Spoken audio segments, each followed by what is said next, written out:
Welcome everyone to the Tippie College of Business's Tippie Women Summit webinar series. We're thrilled that you could join us today for our panel discussion on women on corporate boards. My name is Barbara Thomas, and I am the Executive Director of Communications and Alumni Relations here at the Tippie College of Business.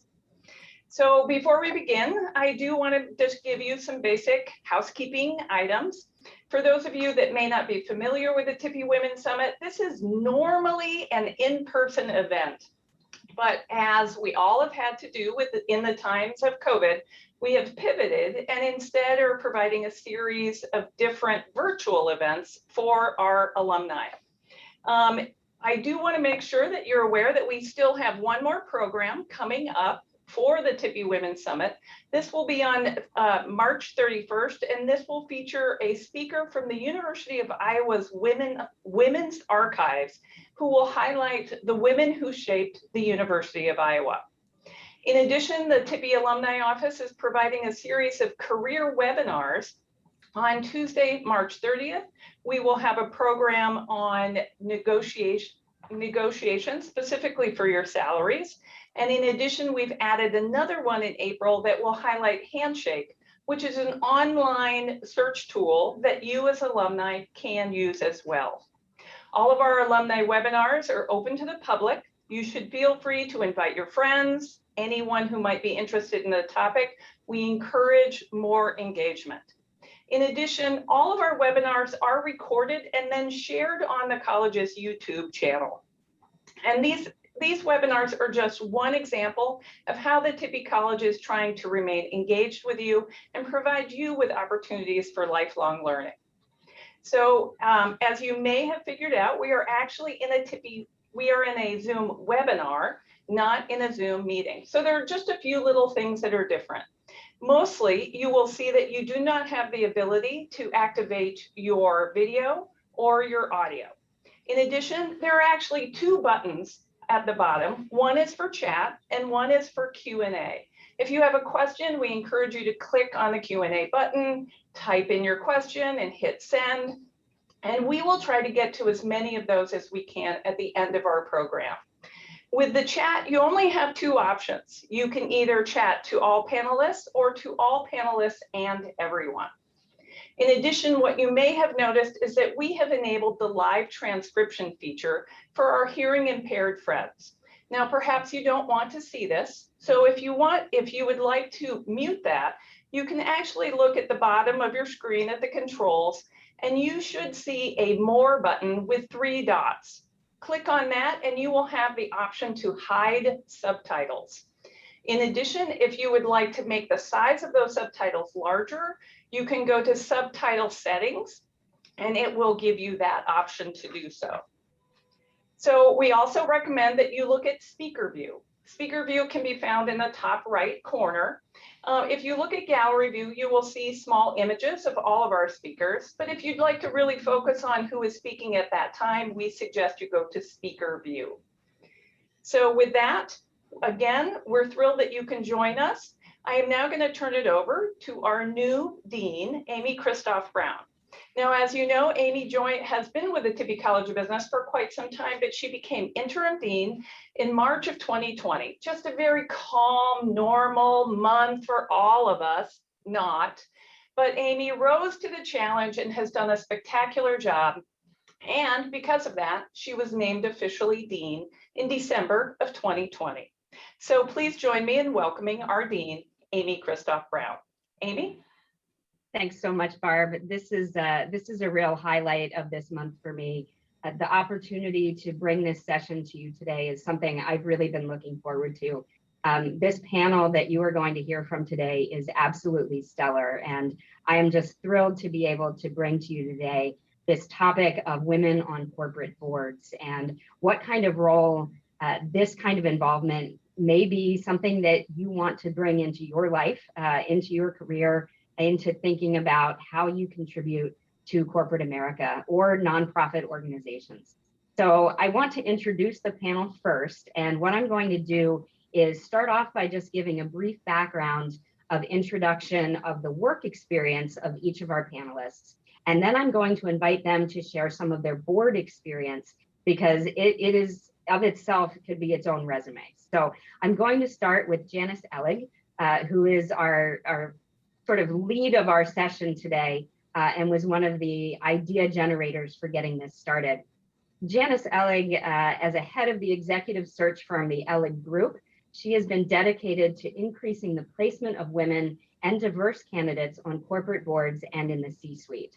Named as one of the world's most influential headhunters by Bloomberg Businessweek, Janice is often consulted for her expertise and commitment to gender parity, inclusion, and diversity. Prior to her career in executive search, she held a number of roles in corporate America.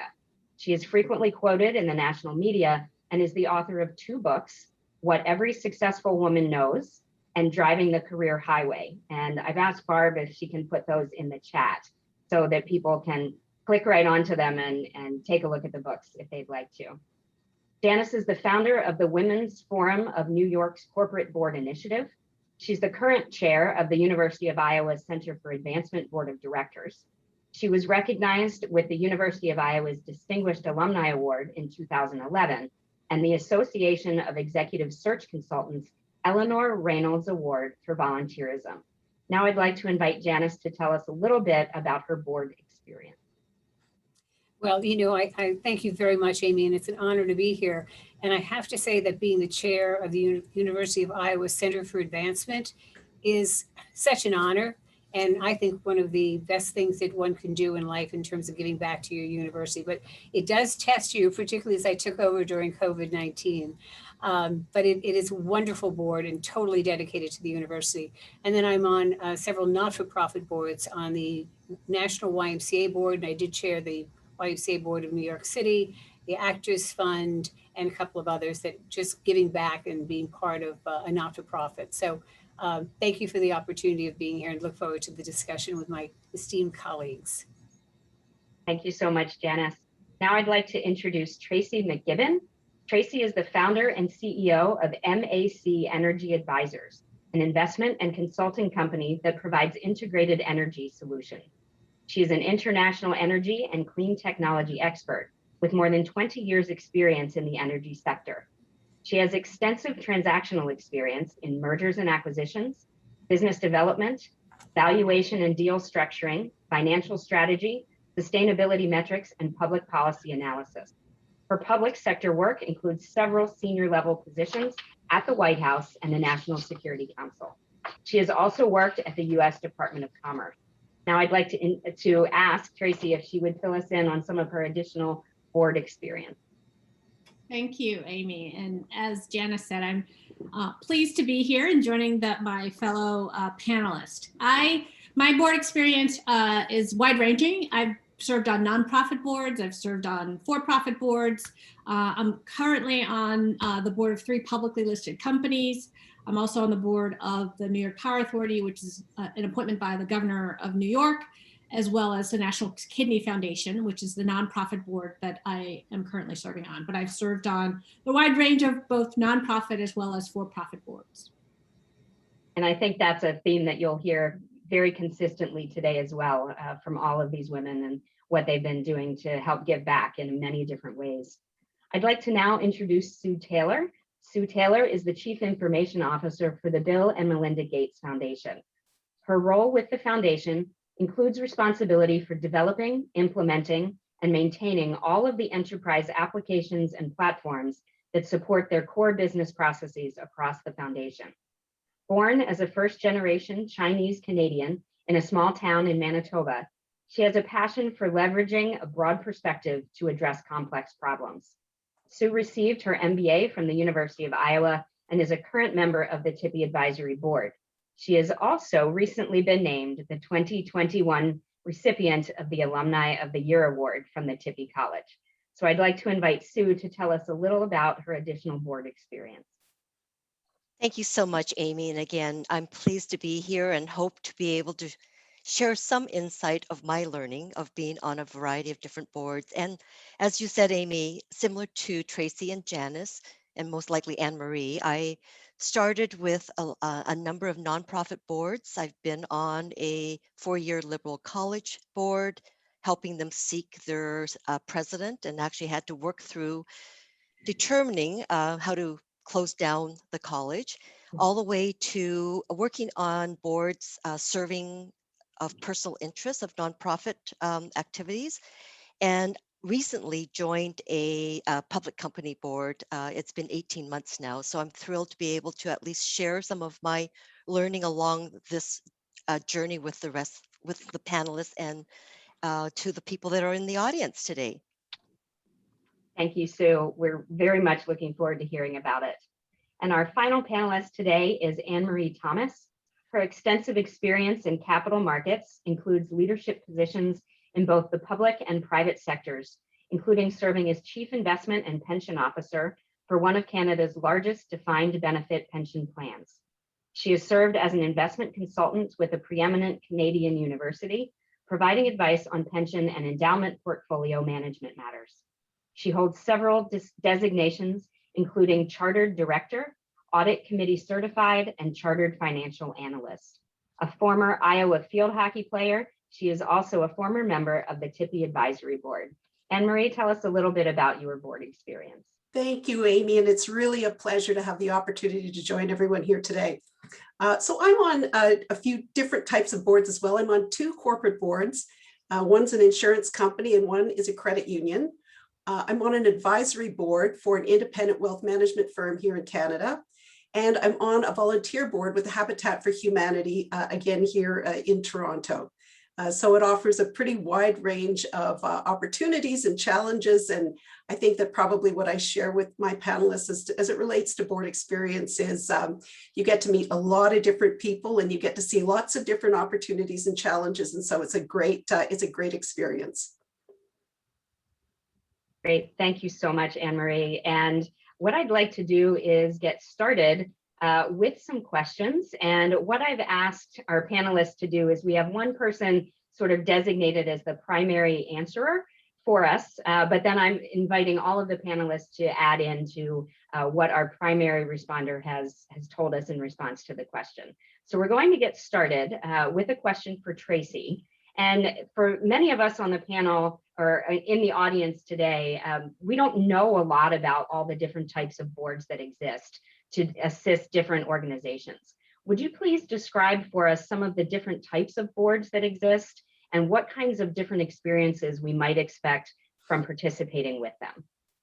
Yeah, that's a great question to start with, Amy, and I appreciate it. I'd also like to say before I start is, while I didn't go to the University of Iowa, I do have an Iowa connection. My husband was born and raised in Iowa, so I do have that. I was remiss in saying that in my introduction. We knew you were with us from the beginning there. Right. So there are different types of boards, and all should be part of the consideration of whether or not you join a board. I think Anne-Marie mentioned she's on an advisory board, and advisory boards tend to be more about, just as the title would indicate, giving advice and support to the company. Whereas sort of governing boards, as they would be called, have more of the authority.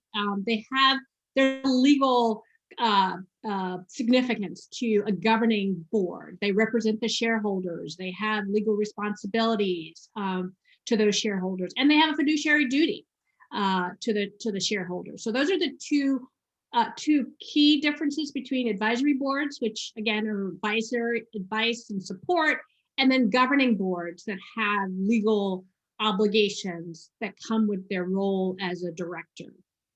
And then within that, there are nonprofit boards, there are for-profit boards, and within the for-profit, there's publicly listed companies as well as private company boards that aren't yet publicly listed. So those are different and require different skills and commitments in those, as well as serving on boards of private equity firms or hedge funds that have portfolio companies. I also serve as one of the publicly listed companies that I'm on the board of. I serve on the board of a SPAC, and that's also a different kind of board service than some of the other more publicly listed companies. So that's a general overview, I think, as you think about the kinds of roles and what you would take on as a director when you're serving in an advisory board capacity or a governing board that brings sort of legal responsibilities and obligations with it. So that's a short, does that help answer that? Absolutely. For those of us who might not know what a SPAC is, would you go ahead and tell us what that is? We might have some people on the call that don't know. Yeah, well, and it is the flavor of the month or year, I should say, at the moment, because there are so many of them. And I think they are a great opportunity for first-time board members, frankly. The SPACs are special purpose acquisition companies. And so they're basically due, for people who understand M&A, it's a reverse merger where they go public without, an operating company, and then they go out and look for an operating company that they acquire or merge with, and then that operating company then becomes public. Whereas normally in an IPO process, the company would be operating, then they'd file to go public. So a SPAC is, sort of a shell company, so to speak, that then goes out to look out to acquire an operating company. So SPACs, they're short duration. They're usually, 24 months is about as long as they go. So, and they do have some of the formal board structures and committees, but not to the full extent as a typical publicly listed company.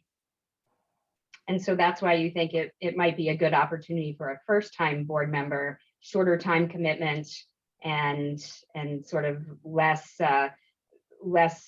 rigid in terms of its expectations? Or why do you think it not so much, a good opportunity? Not that it's less rigid in terms of, because you're looking for targets. Mm-hmm. But I think it's a good opportunity because there are so many out there. I mean, if you know about SPACs, there are currently almost 300 SPACs out there. And so you've got all these companies that need to put together a board. And so they're looking for board members. So that's why I think it is a great opportunity. You don't have the same kinds of full spectrum of committees that you do on other publicly listed companies. So in that respect, it's a little less developed or in terms of structure. But certainly the obligations are still the same, the legal obligations, because it is a publicly, you're listed on an exchange. So. Great, thank you. And I would invite any of our other panelists to add into this question other types of boards or experiences that you could expect while being on different types of boards. I guess one thing that I would add, Amy, is just that part of joining a board or joining any company is really sort of understanding the context of where you are. And so from the outside looking in, it's quite possible that a board is a board is a board. But as Tracy's really adeptly illustrated, understanding that next level of what is not only my role on the board, but what is the board's role as it relates to the company or the organization as a whole. And that's something that you can learn by talking to people, by taking a look at the website, and in time just with the experience of working with that board. But yeah, you just have to go to that next layer and say, okay, you just keep peeling the onion back a little bit. And I mean, it's all interesting. It's just about just getting that understanding. Yeah, I would just add to that. That's a really good point, Anne Marie, because so we're in the executive search business and we place people in the C-suite and in the boardroom. And one of the questions I always ask is, why do you want to join this board? You have to be self-reflective. Is this the board and company? Are you passionate about minerals and mining?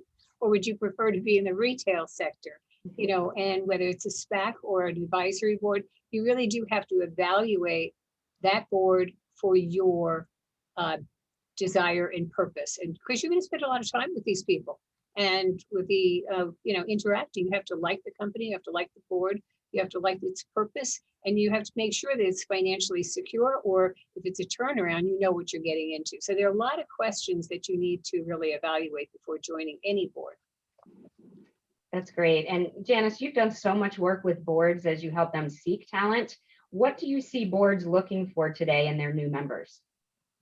So I want to say that every board has its own sort of skill matrix of what it has on the board currently. And so then they're looking for what else do we need, not just for today, but looking around the corner. So recently I was talking to a CEO of an insurance company, and she said, I don't want any more insurance people because I don't know the business we're going to be in down the road. I want an all around great athlete who has more in the AI area or cybersecurity. And the individual doesn't necessarily have to already be on a board, because I'd like them to still be working because they're more relevant. And so there's a tendency now for boards to say, I want people who are still working. So it's about a 50-50 split in terms of the individuals going on the board. I have 3 videos on my website elliggroup.com. And one of them is Tracy McKibben. So I interviewed her and others in terms of how did you get on your first board? And they're only about 4 minutes long. And so I would direct people to look at these 3 women and their experiences and what they went through to really, educate themselves on that. But basically, boards still want C-suite experience, functional expertise, good problem solver, highly collaborative, good listener, and somebody who will be at the table with them to really strategically think, not manage the company, but strategically think where the company is going. So that C-suite experience or deep functional expertise is really, you have to have some uniqueness to what you are going to bring to that table. And so that's why I say evaluate some boards, look at who's on the board. Would you fit on that board? What could you add to that board? I think that's a really great perspective though, Janice, because what you've talked about are some generally very valuable qualities that boards would look for, but also indicated that they might not be looking for the specific industry expertise that you think they would be looking for. Right. So, and I might never think about being on an insurance board because I don't have the expertise in that industry, but that might be exactly what they're looking for as they're trying to expand and diversify their board. I put a woman from a major life science firm into a semiconductor board because the semiconductor company wanted to go into China and they sold a lot to the pharmaceutical area. So you don't always know what your strengths are until you kind of tease them out. But I think a lot of boards also want financial expertise. That's almost a given. Great. Anne Marie, I'd like to sort of turn it to you for a moment. And how should people think about getting on a board? How should they begin thinking about it as it starts to, percolate? We have 86 people on the call today that are obviously thinking about it in some way. What should they do early on in their careers to prepare? And then maybe what would they do later in later stages if they really started getting interested and started getting invitations? Sure. Well, I guess that there's certain parallels between a board career, if you want to call it that, and a work career, in as much as it starts with yourself and understanding yourself. And when it is that you choose to go out to try to join a board, part of what you're going to try to optimize is going to be your talents with companies whose products or services you're interested in and whose values resonate with you. Because as Janice pointed out, you are going to be spending a lot of time with this company and you are going to be a representative of that company. So start with yourself, look outward and say, what are my talents? And which companies' values seem to connect with me. So once you do that, then it really, to me, my sort of go-to is just jump right in when you've got the bandwidth to do so. And I think many Tippie students and alums will appreciate that there's a really nice combination of real world experience as well as excellent education and training. So one of the things that you may have heard as a common theme among the group here today is that we started at a volunteer board or a community board. And the great thing about that is that it's generally something that you're going to be caring about. And it's a place where you can learn the ropes a little bit. How is it different working on a board than actually working within management or as an employee? And so that's a great sort of step into it. And at the same time, you can start building out your education and training via places like the National Association of Corporate Directors. And in doing so, you start to meet existing and prospective directors that you may sort of develop a little bit of a connection with over time.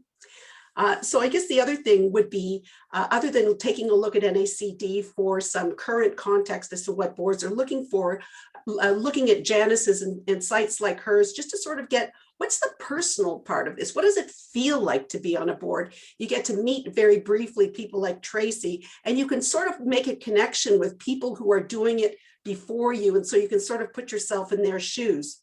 And then finally, and I probably should have said this first, tell people that you want to be on boards. And so part of it is just simply, whether it's people that you're meeting with in business or people that you're meeting with even socially, letting people know that you have an interest in working on boards ends up sort of creating a little bit of momentum. And that sometimes inadvertently is the way you might make that first or second connection.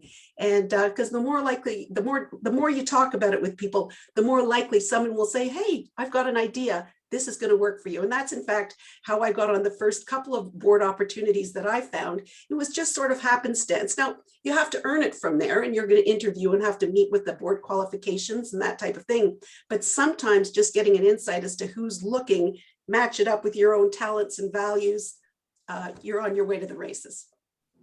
Yeah, I'd like to jump in because I think those are wonderful insights, Anne Marie. And I know, and Janice, you mentioned also, often boards look for the specific type of experience, and you mentioned C-suite type experience as well. And I'm not sure how many people in the audience today actually have a C-suite title.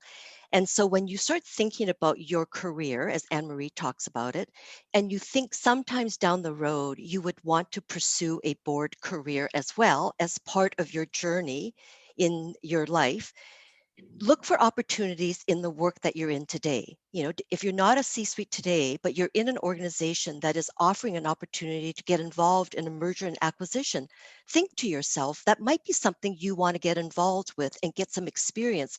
So you raise your hand and participate and be part of that opportunity. If you're not C-suite and you're moving through and you're an individual contributor, think about opportunities to get involved in strategic planning. Or if you're not very sound, I think somebody also mentioned about having some finance savviness, right? If you're not involved in much financing or budgeting, look for those opportunities in your career today and start to build those skills as you move through your career that will start to begin to set you up for the right skills you might need as you reach a point in your career journey and you start looking for board opportunities. Tracy, go ahead. I know I saw your hand go up. Yeah, just one thing that I wanted to add quickly, because which I always say when I'm talking about these kinds of issues, is that the most important thing that I always, in looking at the audience that we have, a lot of current students, is relationships, and to nurture those relationships. Because you never know where board opportunity may come from. If you're lucky enough to meet someone like Janice, then you can certainly get in her Rolodex. But one of the first boards I served on, an advisory board, was with a former colleague that I hadn't worked with in over 8 or 9 years. And he was advising this particular company about structuring their organization and their board. And then he recommended me. So I always say, after the point that Anne Marie made, which is to tell people that you want to be on boards, the other thing is to maintain relationships, because you just never know who might be advising someone or giving suggestions on who should serve on a board. So making sure you stay in contact with, mentors that you've had over the years, and building those relationships that may not necessarily be in the same, sort of sector or industry that you're in, but certainly can provide, guidance throughout your career.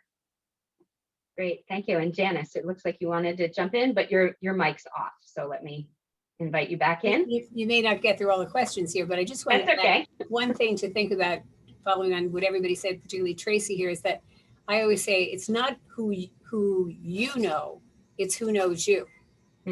So you have to have a reputation out there for doing something. Maybe you're an individual contributor, you've been writing, you've been speaking, but you have to not be asked to go to the party, go to the party, be out there, write, speak, you have to be known. And social media in a good way is a good way to also get out there. So again, it's not who you know, it's who knows you, and in a very good way, because you built strong relationships.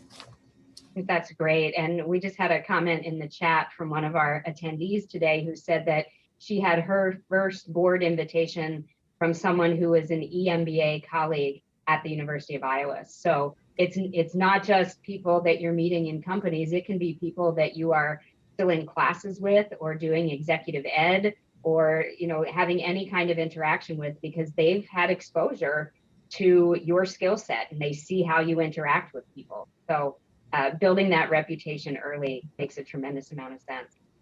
I want to turn now actually to Sue, because something that Anne Marie said, I think it really resonated with me.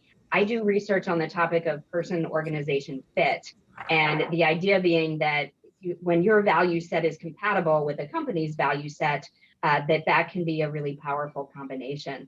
And I had never thought of it in the context of board membership as well, but that's something that Anne-Marie mentioned. And so, Sue, I would love to ask you, when you get an invitation to join a board, how do you make that kind of assessment? If this is, the right company for you to join, the right values fit, how do you decide if it's the right skill set that they're looking for? What goes through your mind as you're making those kinds of decisions when you're lucky enough to be invited?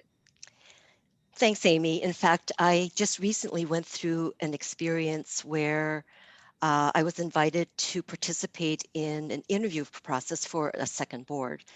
And it's so recent because I just last week declined and took my name out of the running. And part of that is first, really understanding whether your skills fit in the skills of what they're looking for. And Janice mentioned the skill matrix, especially for corporate boards that are public. You can often go out on the website and pull their 10K and their proxy statements and pull out the types of who they have on the board, what skills they have, and to see how your skills fit in. And so I did that research and found that I do have some specific skills that they were looking for. So that's a check that you need to do. The second thing is the industry, whether it's an industry, whether and my fellow panelists have often already said that it may not necessarily be an industry that they're looking for the same type of person that has experience at the industry, but there might be something that you've done that has applicability within their industry, right? So if you've done mergers and acquisitions, is that helpful? Are they looking to do mergers and acquisitions? Can you provide that insight? I happen to have a technology background. So do they have anybody on their board that currently has risk management and skills as cybersecurity, and see if that's a good fit. So making sure that that's important. And if it's an industry that you're comfortable with, right? If it's the particular board that I just pulled my name out of was an industry in banking, and I have no banking experience. So I try to assess with the people I interview, are they open to someone that's not coming from banking industry? And they were. Are they a board where I can learn from? Are they open to helping bring people up into understanding how the industry works? And they were. And so all of those checkbox fit for me. The other thing was time commitment. And that's actually what stopped me from moving forward, because I still am full-time. I have a full-time job. I am on a board today, and I'm on some nonprofit boards. But the time commitment required for this particular board was more than I was willing to commit to them at this time. I would have loved to. The culture was great. The people, the board members were wonderful. The leadership was wonderful, but the timing was just not right for me. And as hard as that was to say, I'm out at this time, maybe a few years down the road where it may not be the case. So you have to balance through all of those decisions. And I wanted to make sure I pulled my name out early in the process instead of way down the road, because I really needed to make sure that it gave them the runway to continue their process to find the right person to fit their board. Great, thank you. That must have been a very challenging decision, because it sounds like a great company to work with, and to say no to an opportunity that has a lot of plus sides to it is a very difficult decision to make. I'd like to open it up to anyone else who's had experience turning things down or weighing situations and just saying, maybe that's not the right thing for me at this time. And then we'll get into a little bit more about the time commitment issue, because I think that's a pretty critical one. Yeah, and because I think it's part of the discussion that you've teed me up for, and so I've certainly said no for reasons Sue has shared. It's all individual. While certainly the board has to decide that you want that they want you, you have to decide if that's also what you want. And so there are different things that will come into consideration: the values you have, where the company is and its in its life cycle. Is it early stage? Is it a large mature company? So all of those things will be part of the consideration of whether or not it's the right fit for you at the time that they are asking you to join the board. And I'm curious, this is not one of our predetermined questions, but how many boards do you think is reasonable for people to be on at a given time period. And Anne Marie, I know we have a question for you, like about time commitment. I would love if you would just talk a little bit about, how do you not say yes to too many things so that you can really bring your greatest value to the table? Yeah, I mean, it's different for every person, right? I have a day job and I think everyone else has day jobs too. So most of the boards that I'm on, certainly, they have a schedule. So when the meetings are, you're able to see if there are any conflicts and to deconflict there. And understanding what the time commitment is that you're going to have to make, that will be shared with you. And making sure that you're comfortable that you can add value, which is the only reason why I think you should ever really go on a board that you think you can add value to, and how you can do that in the best way that makes you that you feel like you're bringing your best self to whatever board that you join. And so it's an individual decision. Because they take time. There's not just the formal board meetings or committees and the commitments around committees, and if you're chair on those committees. Mm-hmm. So it depends on individuals. Again, it also depends on where the company is. Some companies require a lot more time than other companies that are more mature and don't need board members to be sort of that quasi help with management.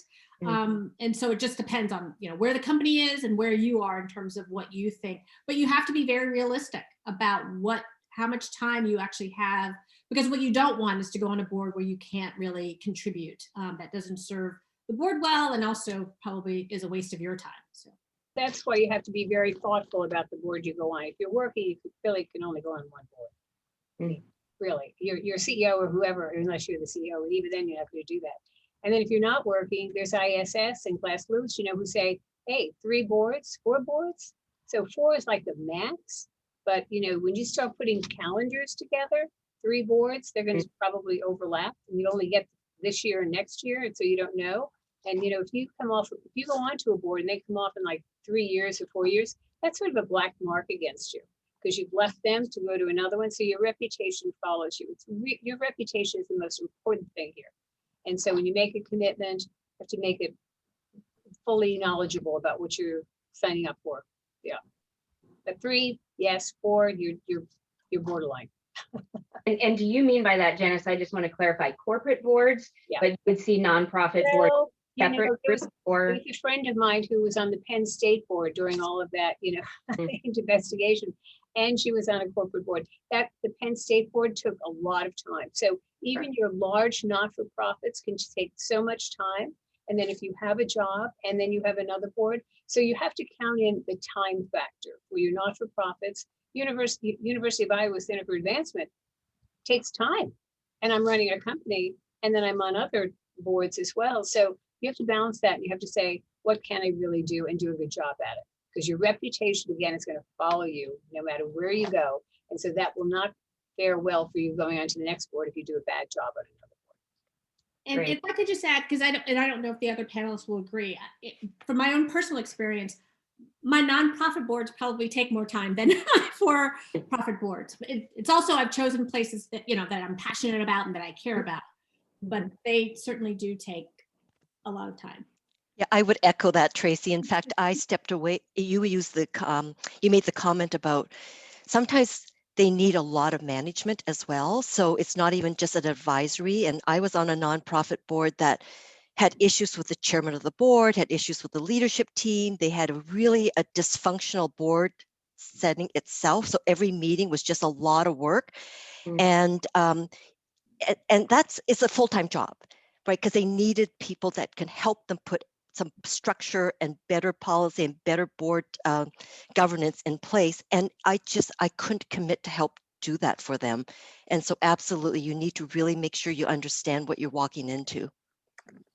Great. Anne Marie, do you want to fill us in on some of the activities that you're asked to do on these types of boards?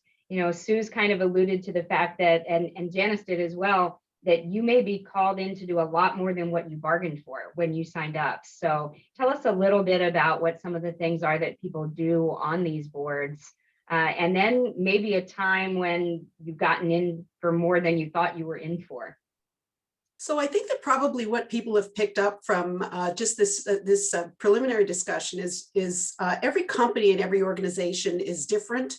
They're going to be confronting different things at different times. And so the best way in the first instance to sort of get a sense for whether you have the bandwidth is exactly the route that Sue took, which is you find out what you can and you ask the specific question, what sort of time commitment is there? And then you can gauge that relative to your own schedule. But I think that there's something to be seen as well for stepping into things and not sort of trying to bite off more than you could chew at any one time, because I think that the point has been made that everybody really wants to make sure that they put their best foot forward.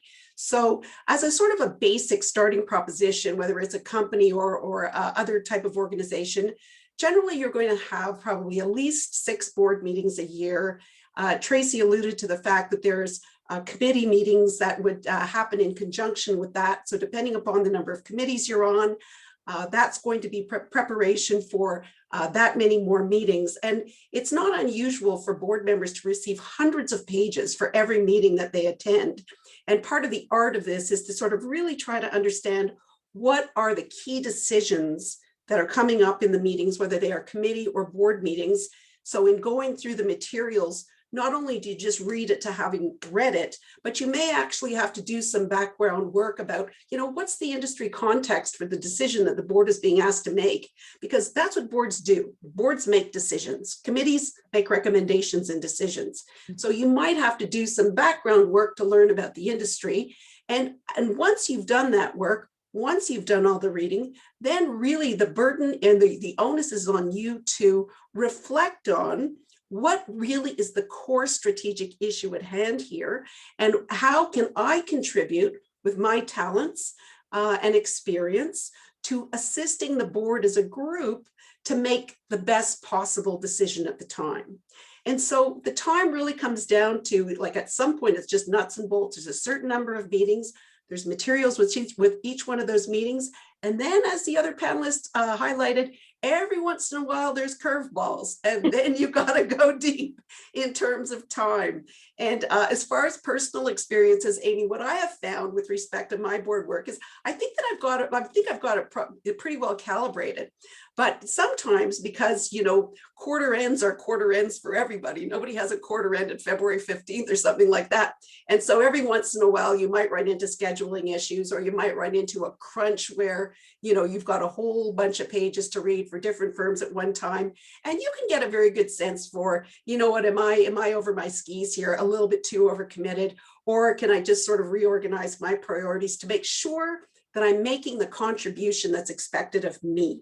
And the one other thing that I'll just mention, and Tracy mentioned this, is that it's very different to be a board director and it is to be a board chair or a committee chair, especially an audit committee chair or a human resources chair. So the chairs have a much greater burden, and as a result, a much greater time commitment.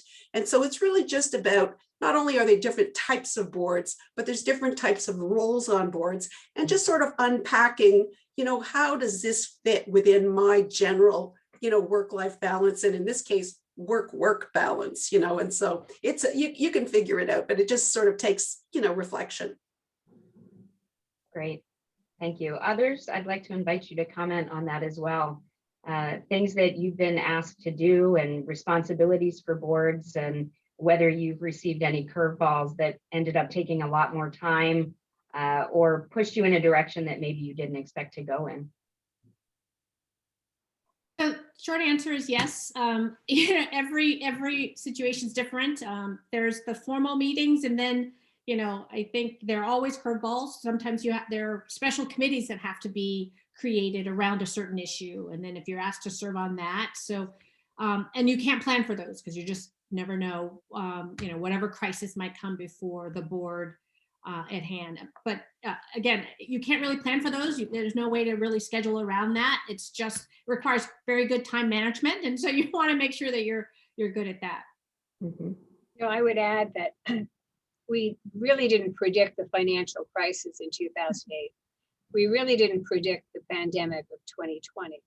And so you always have to look at what's around the corner, what might happen. And I think what happened in 2020 is actually good for women and underrepresented groups, because boards looked at each other and the leadership was not necessarily there. So people can be really great leading a company and being on a board during good times, but when they're bad times, they don't know how to handle the crisis. They don't really have a strategic bone in their body. And so boards turned to each other and said, maybe we don't have the right CEO here. Maybe we don't have the right board. And so we're seeing a turnover and a refreshment of board directors where it's coming down in age. It's saying we need to be more diverse. We have to really represent our constituents, our employees, our customers, our communities, and our investors. So there's silver linings that come from some of these unforeseen situations, but leadership certainly, some of it stepped up, some of it didn't. So I think there are more board members are going to be turning over. That's my prediction. I'm actually going to kind of flip. So if you don't mind, I'm going to flip these next two questions and follow up with Janice here, because you know the stats about women on boards probably better than anybody. And I'm curious what you're seeing happening. You know, you're talking about kind of this moment in time when there's a possibility for a lot of change, but how is that positioned in the history of women sort of coming onto boards, and what can we expect? So I'll just use this, the S&P 500. You know, in 1995, women on boards in the S&P 500 was at 10%. In 2020, it was at 28%. So 18% difference, 18 percentage points difference in 25 years. That progress is less than 1% a year. So that's not good, but it has increased recently. So if you look at the S&P 500, there were 413 new appointments last year, and 47% of them were women, and 22% were minorities. So that's good. That's the highest number it's ever been. And I think it's just going to increase, because when we're doing searches, they come to us because we focus on women and underrepresented groups. But for the Caucasian men out there, I want you to know we always put highly qualified everybody on our list and panels for boards. But boards are saying we need to refresh. We really need to reflect our communities we serve. And so the numbers are increasing, but still not as quickly as they should. So California has quotas. That's been a bit of a signal for other companies. Do you want to have it mandated, or do you want to do it yourself? And so we're seeing a change, but it's slow. I think it's going to accelerate. I really do. I think the boards are going to say, we can't look all the same. We have to have the diversity at the table. We know the business case has been made through Credit Suisse, through Peterson Institute. So all say better financial performance with more diversity on the board. But it has not been intentional. I think now it's starting to be focused and intentional. And for those of you on your corporate boards, you tell me, is that what you're hearing in terms of conversations around the table? Yeah, I was going to agree with you entirely. And part of what's driving, I do think there will be an acceleration. And part of what's driving that is you have, for the publicly listed companies, most of them are held by large institutional investors. Right. And those institutional investors are actually putting meat behind their words of voting against the board slate that's not diverse. And so, and wanting to clearly see diversity on the board, as well as in management. And so there's always been this, you know, until they get serious about requiring this and being willing to vote against a board slate, if they don't see it, you weren't going to see the kind of growth and acceleration. And that's starting to happen. And the clear signal has been going out by the large institutional investors that what they want to see is more diversity and faster diversity. So I would agree with Janice. You know, I also agree. Sorry, Janice. I also agree. Go ahead. Finish your thought. Well, my thought is just the U.S. is number 18 in the world. We are behind Malaysia, Italy, and a lot of other countries. And we should be number one. So that and the investor group, you're absolutely right. It's going to be changing over time. Yeah, my comment was going to be, actually, I think there's a couple of challenges for us in the US. And when I look at technology, the pipeline of young, diverse candidates and women coming into the pipeline in the technology education field has not increased at all. We're still at very low, under 20%. And so we've got to figure out, how do we increase the pipeline and bring diverse and gender diverse as well as diversity into leadership roles, because you have to kind of look across the landscape to see who boards can pick from. And so that's something that I think is a big challenge for us in the US, in the, educational institutions like University of Iowa. We have to figure out how do we help to improve that pipeline. Corporations have to figure out how to bring more diversity into their leadership team to give people that opportunity. So that's something that it's a holistic problem that we have. I think it's wonderful that boards are starting to look for diversity. I do agree, Janice, with you. I see that. I'm being a diverse candidate myself, seeing a lot more knocking on my door, but I think we have a bigger problem that we're going to have to solve. The other part of the challenge I think we have on boards is it takes time for boards to understand, especially for boards where there's a lot of people that are retired, I hate to say it, but retired white men that have not been in the corporate world for the last 5 to 10 years. The world has changed in front of us. And when you bring diversity onto the board, how do they ensure inclusion and that voices are being heard?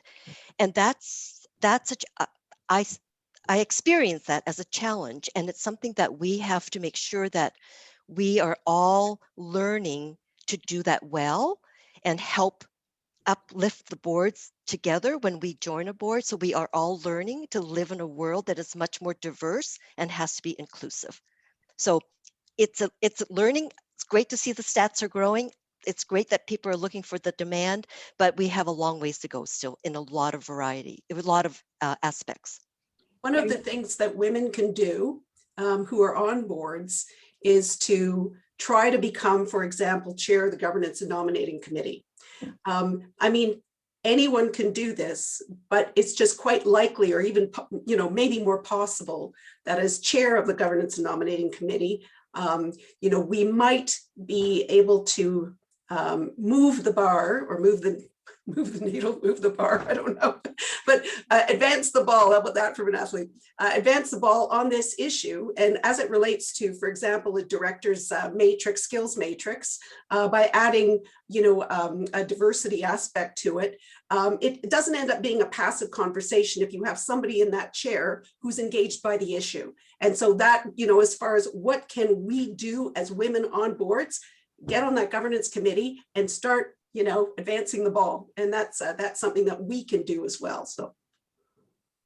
Great, thank you. I love these ideas and responses. And, Janice mentioned the idea of quotas. There are certainly other countries that have quotas. California has started this. I'm curious as to your thought on whether that's a necessary strategy, an effective strategy. How do you feel about that moving forward and how it might be useful? I'm glad they did it. I'm personally glad that California did that. I don't believe in quotas. I don't believe in mandates, but I think our progress, which I said less than 1% a year, like 0.7, is just too slow.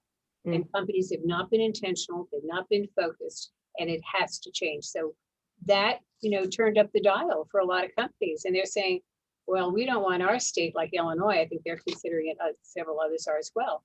We're going to do it on our own. And we are finding that with so many of the clients that we're working with. And why wouldn't you? There's just such a great pipeline of women and underrepresented groups that should be at every boardroom table. So that's why you see me, I'm a one-trick pony. All I write about is, good corporate governance means you reflect your employees, your shareholders, your communities. But it's just, to me, it's not you're not going to be a visionary company. So I think it's a good thing. It started a wave going, and maybe companies now will take it upon themselves.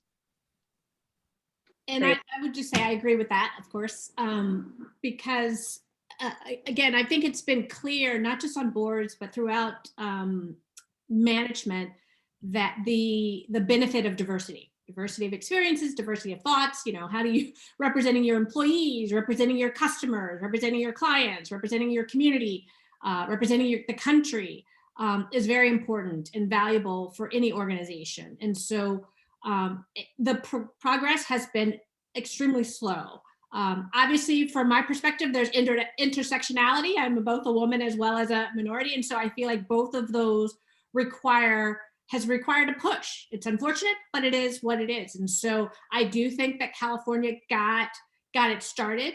And also, I think California also lit the match under some of the large institutional investors. They weren't as vocal about as they are now. And so I alluded to the point earlier about them willing to like actually use that authority, that strength, and that ability that they have to insist that companies make more progress in their diversity commitments and efforts than what we've seen today. Because if we continue on the path that we're on, it will take, I forget what the year is that Janice knows very well, how long it'll take us to get to any kind of significant size of representation on any board or even in any management team. I feel like it's the same both for boards as well as management teams. 25 years to get to 28% women on boards. Well, wrong. Yeah, definitely not good. Well, let me open it up to our last question, and I'm going to pose this to Sue, but then I'd like to invite anybody else to jump in, which is to just talk a little bit about what are some of the benefits that you have received from being on a board? Why is it a meaningful experience to you that other people can look forward to by being involved in them? And as you go to answer this question, I'm going to stand up and wave my arms to turn my light back on, because we have a very sustainable office environment, which now has me sitting in the dark. Thanks, Amy. Well, I think the value is for all of us. I'm a learner. I'm a lifetime learner, and I think one of the biggest values on being on the board is that you're working with a wide variety of people with diverse experience, and so I always feel like I'm constantly learning. I do find, especially on nonprofit boards, my experience in nonprofit boards have given me some, maybe it's a little bit of a lens into what it might be to be on a corporate level board. How do you move from being a operating manager to being maybe more of a governance overseer, strategic director? And so there is some great learnings depending on the different boards you go on. In your career today, for the women that are on and men, if there are men on the audience today, there are certain aspects of your job you may not actually get, but being on a board, I have found that I have had some experience in leveraging some activity, being involved in a specific committee that I wouldn't necessarily get involved in my corporate world. And so that's been also helpful in shaping my experience. And I'd love to hear from the rest of the panelists as well. So I'll jump in. I'll just add, I agree with that. I think the one clear value of being on a board is the opportunity to meet professionals from any range of industries, sectors, experiences. And one of the things that I often say, it just came up recently about executives serving on boards of other companies. And I said, I clearly think it's a value. And the reason why I think it's a value is because I think you cannot, there is a benefit to learning how other companies operate their companies. And so you learn by seeing another company approach problems or create solutions that you may then be able to use in your company, or that executive may be able to take back to their company.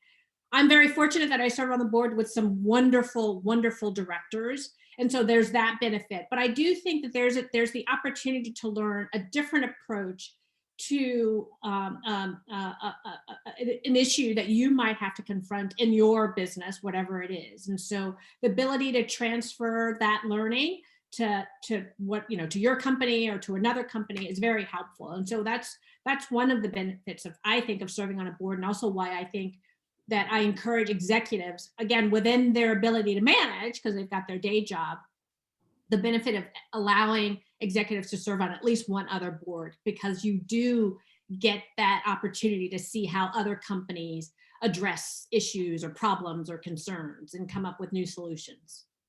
So I think what I'll add to the discussion is that going forward, everything is about partnerships. And partnerships with the people in your own board and company, partnerships with other companies that you might have different affiliations with.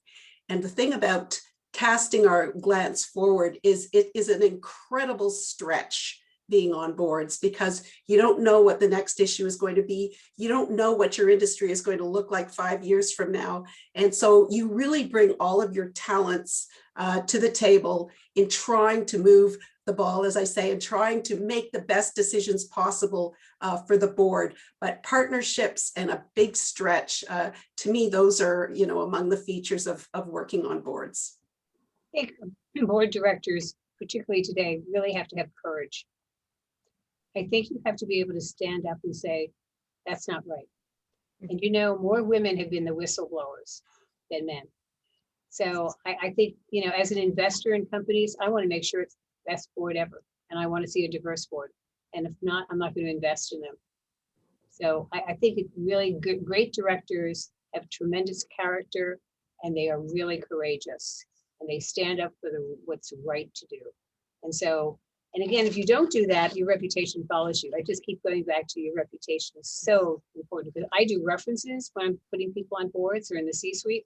And it's not so much what I hear, it's what I don't hear in the references that tells me this may not be the most collaborative, authentic person that you want around the table. So it's not easy being a board director. I think they should be paid a lot more, and the CEO paid less. Great. Well, thank you so much for sharing those perspectives. And I will just mention for those of you who are watching today, and I know we do have some students that are participating, we've recently designed a course in our undergraduate program, but I believe our graduate students could also access this course. And it's on nonprofit governance and ethics. And it's to exactly, Janice, kind of your point that often boards are put in a situation of being the one who says, yeah, this is not okay. What you're doing is not okay, and we need to be oversight.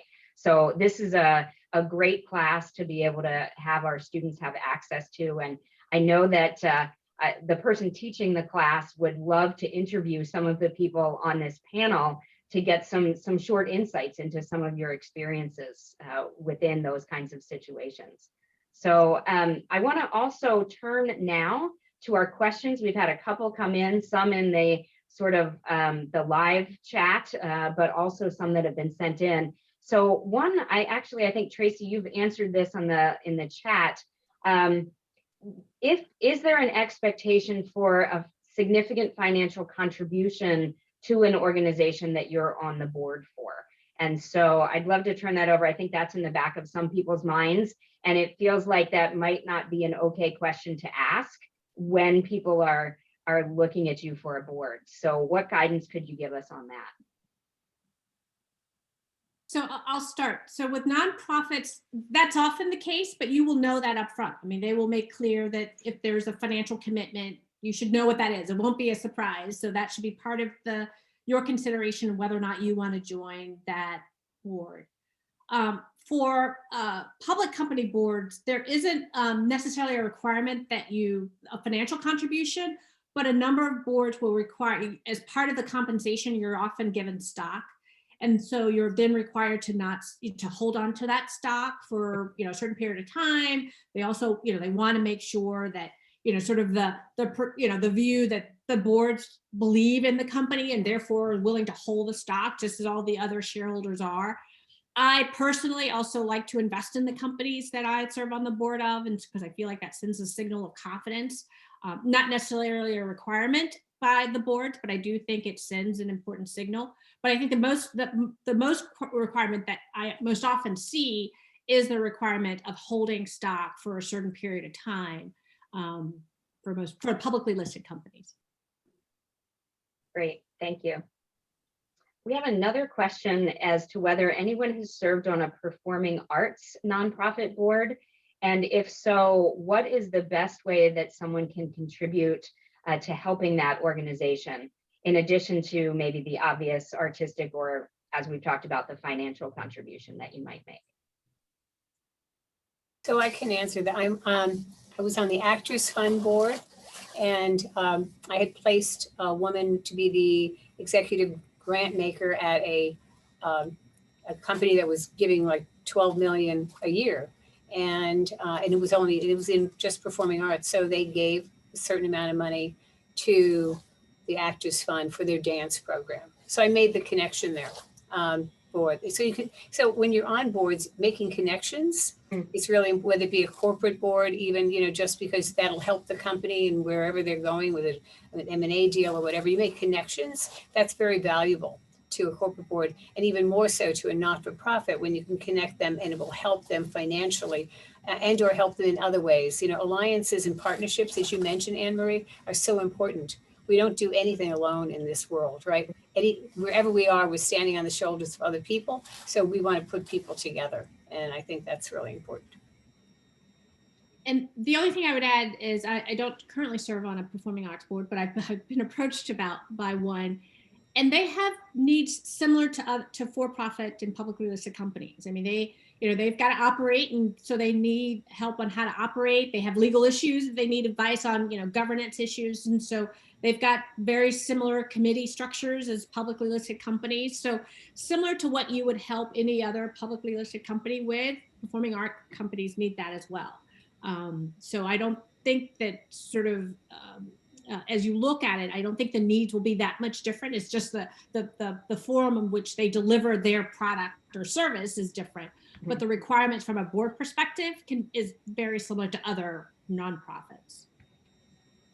I think that raises a question that someone else had put in, which is, we talked a lot about kind of a skills matrix and what boards might be looking for. And you kind of alluded to this again, Tracy. What are some of those skills that the boards are looking for that are particularly desirable? And I realize that might be certainly different for every specific company, but what are some of the things that you see happening on that matrix pretty frequently?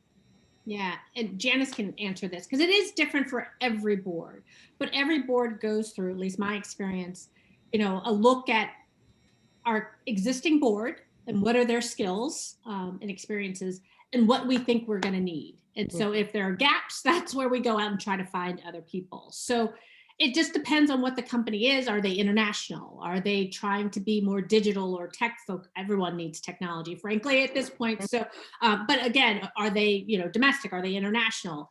So in terms of the kinds of skills that they need, companies have to weigh, what do they want to be, in the future, and where do they see gaps in their existing director pool that they have. And so that's usually how they'll go out and look for new directors, in addition to clearly diversity, because that brings diversity of perspective, but their skills or experience gap, they all, I think, do an assessment of where they are and where they think they have needs. I think that most boards want that financial expert, and they usually want more than one who has that financial background to have bench strength. And more, the world is getting smaller. So most boards want people who have a global perspective. I have one CEO who says, I said, well, she traveled all over the world, 80% of the time. He said, did she live overseas? I said, no. He said, then she's not international, she's not global. So, everybody has a little bit different perspective, but I do think traveling, living overseas, that global perspective, having a non-US passport, there are a number of people that companies want on their board because they've lived in Spain or they're from Spain or what have you. So I think it really does depend upon the company, but there are some key things like that strategic perspective. You run strategy, you have global, and you have some financial business acumen that's really strong, that are key areas. And now digital and AI are becoming more, but those are key ones. Yeah, I would add to that from the perspective that getting people who are engaged in customer experience. Yes. The concept is not a new concept, but the focus of companies these days and customer experience, that could imply we would love to have more digital business type of talent. It doesn't just imply that, but customer experience to me is something that we're going to be talking a lot about over the course of the next few years. As to how it manifests, I think that that's going to be where opportunities for people to come in are going to develop. So that would be just a theme I would be thinking about if I was considering joining a corporate board. That's going to be a key. Yeah, so the audience, anybody in data analytics, to your point, Anne Marie, that's key. Yeah. The customer voice, customer experience, data analytics, key. Great, thank you. And we have one question from our audience, which is tackling this issue of the pipeline. how can we as university systems, how can other organizations, how do we get people ready, particularly women and underrepresented individuals? How do we get them ready for these kinds of roles? Are there things that we can do? You're saying as a university? As a university, or even if there are other sort of training grounds where we can help develop pipeline experiences for individuals, how could we help do that?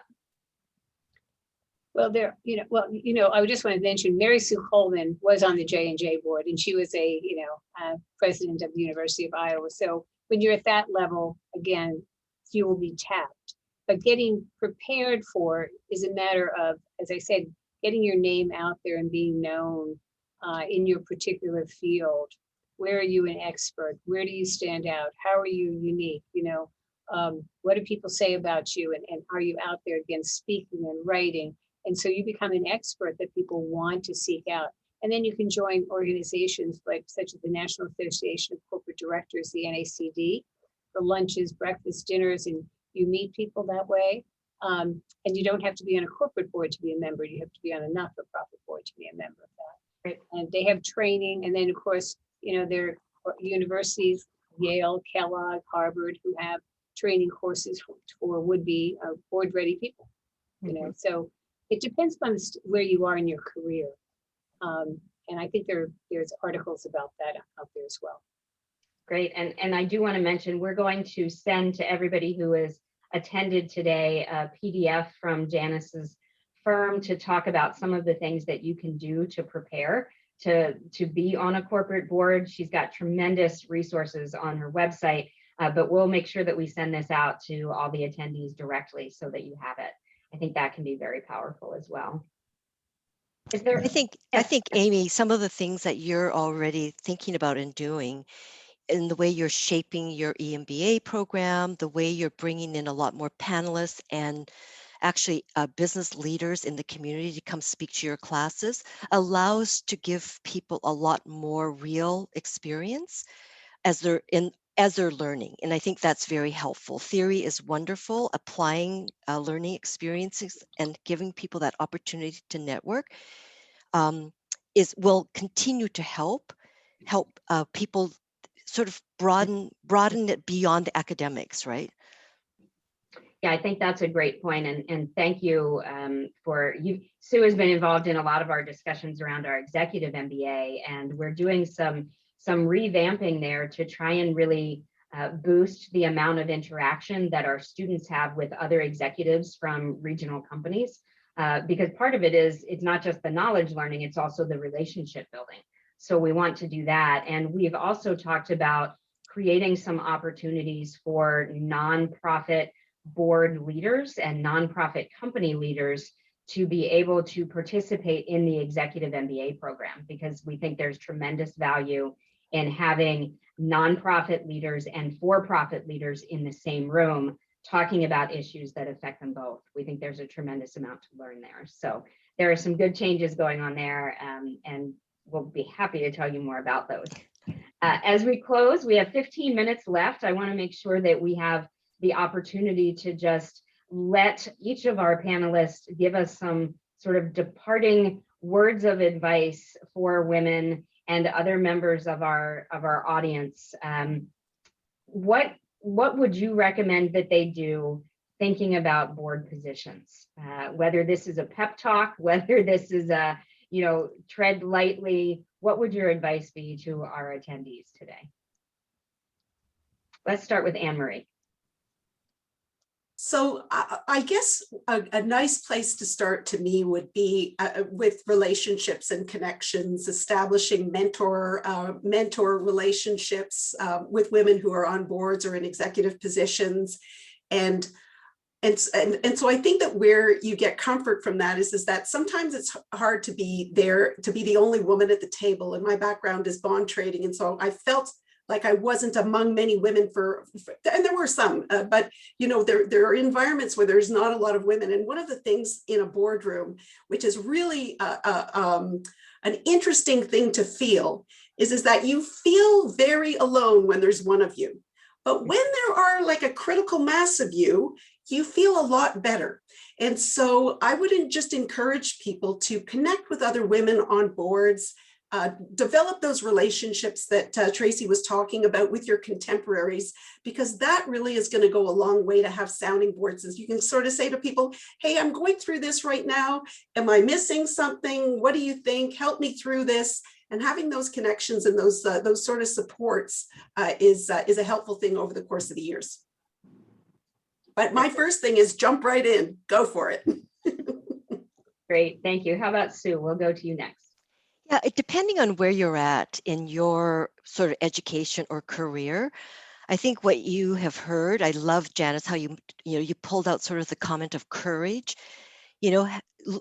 Sometimes you have to build that DNA in your body so it becomes more natural for you to express your opinion or ask that question. And especially if you're early in your career and you're still a student, right? So really focus on having your voice be heard and practice to do that. Practice your communication presence. Practice asking the question and making sure your voice is heard. And it becomes much more natural as you progress in your career. That's great advice. Thank you. Let's go to Tracy. Yeah, I think just from the perspective of where I think we're talking about individuals who are still in college or even in graduate school, I think the most important thing that you can do is to build your expertise. Because in getting on a board, there has to be a determination that you can bring some value to that board, whatever that is, whatever your expertise is, whether it's financial expertise, whether it's governance expertise, whether it's IT expertise, whether it's international expertise. You've got to build that. And that takes time. So you should focus on becoming really good at what it is that you do. And then the boards will, in my view, they will find you, because there will be a board that will need whatever your expertise is, and whether it's communications, anyway, the whole broad range. So I would be very focused on becoming known to be really good at what you do.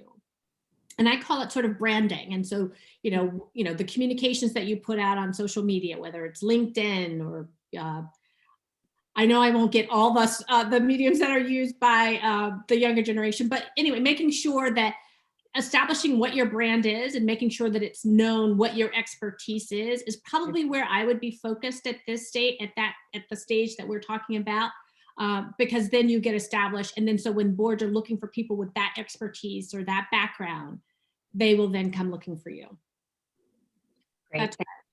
Thank you. And, we talk a lot in business schools about opportunities for lifelong learning, because people who graduated 15 years ago didn't have business analytics training, right? That just wasn't something that we had. And now we do. And we have opportunities for that through master's degree programs that you can do part-time while you're working, or even, very small certificate programs that are, 5 classes where you can build an expertise area. So if you're an alum who's, 10, 15 years out, there's still tremendous opportunities for building skill sets that really match the needs of what your company is looking for and areas that you want to develop. So I'm excited about the opportunities for that. We provide at Tippie excellent undergraduate education, but we're also really great with working professionals.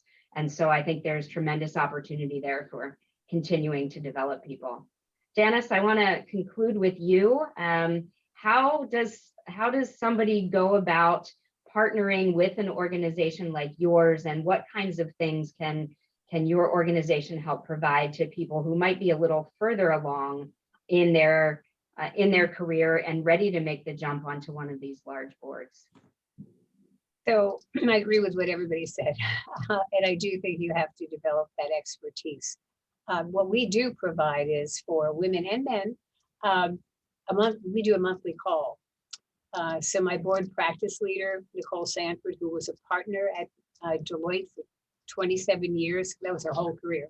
So she runs this. I did it every month. It was like an hour call with anywhere from 2 to 10 women and men talking about what they were doing to get on a board. It doesn't cost anything. You just I want to be on the call. So it's an exchange of information, and they almost become a network to help each other. And then we do have a 6-month program that Nicole runs, but that's when you're really board ready, you know, when you really develop that expertise and you're really ready to get on board. The monthly call is more about how to get your head around some of this. But, you know, I think to the point of, you know, developing your expertise and being somebody that people are going to contact, I really believe that those individuals who have helped others along the way, mentored others, are ones that other people will reach out to. And even if you aren't in the C-suite, they know that you've been really helpful to others. They want you at the table with them, or they want you in the C-suite with them. And those are the individuals that will make it to higher levels. Because again, I keep going back to this, your reputation follows you. I just had a situation, this guy is so fantastic for a particular role, but the reference came back, he throws you under the bus to get ahead. You know, I mean, you don't want that. So helping others along the way. And then I have 3 words: network, network, network. It's what Anne-Marie said, the relationships. You know more people than, you know, you think you know. And as you get older, you even know more people, you know. So making those connections and networking and keeping in touch with people. Those coming out of college, start now. Start now. I mean, it'll make such a difference in 10 and 15 years, and boards are going to get younger. So that's my advice. Anybody wants to go on to the monthly call, they can easily do that through our website. Great, thank you. And thank you for that invitation. We have some people who've sort of dropped off, I know, as we're getting close to 5:30. So I want to make sure that I thank you, first of all, for the time that you committed to doing this today, for preparing for this. I think we built some great connections with each other during this interaction, and I am really looking forward to following up with each of you. So thank you for being here and committing your time today. I want to turn it back over to Barb. She has a couple of closing remarks about access and follow-up for what we've done today. But thank you again. If we were all in a room, we would be clapping very loudly for the panel today. So please know that we're doing that. Great, thank you so much, Amy. And with you, I just really want to thank each of you for participating today. If you look in the chat, it does look like some of our participants are actually also sharing their thanks to all of our panelists for their expertise and for taking the time to share that with us today. Just a reminder to everyone that we have recorded this webinar, and we will get this posted to the Tippie YouTube page in a couple of days, but we will go through the formal transcription process before we do that. And once that is done, we will send an email out to all registrants as well as attendees that will include a link to that video as well as the PDF document that we received from the Ellig Group on how to secure a board seat. So again, thanks to Janice and the Ellig Group for providing that additional information. So, and in just a moment, when we end our webinar, there will be a quick survey that will pop up for you. It's very short. We're just asking for your opinion. If you can take your time to do that, we would be very appreciative. And don't forget to sign up for those other webinars that the Tippie alumni team is planning. We would love to have you join us. And so with that, we end our discussion today. Thank you all. And as always, go Hawks. Thank you so much, everyone. Great to have you here today.